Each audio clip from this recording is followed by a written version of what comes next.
Hey guys, welcome back to the channel 1-2-Step. So in this video, I am going to show you how to retrieve messages in Viber. So it's very simple. First of all, you have to have Viber app in your mobile. If you don't have it, just go to Play Store and download it from there. But if you are using iOS, then go to App Store and download it from there. So here I have already downloaded my Viber app and logged into it. So just open the Viber app in my mobile. So here you can see the interface that comes in front of you. So now you have to go to More, which is 3 button in the bottom right corner. Just click on the 3 button. And here you can see the settings. Just click on the settings.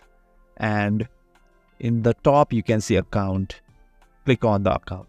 Right after that, here are many options: Viber backup, purchase, desktop and tablet, change phone number, deactivate account. So choose on Viber backup. So you can see here auto backup, include photos and include videos. Just turn on the include photo and include video and auto backup daily.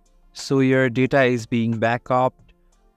Thanks for watching the video. If you find this video helpful, please subscribe the channel and do not forget to hit the like button.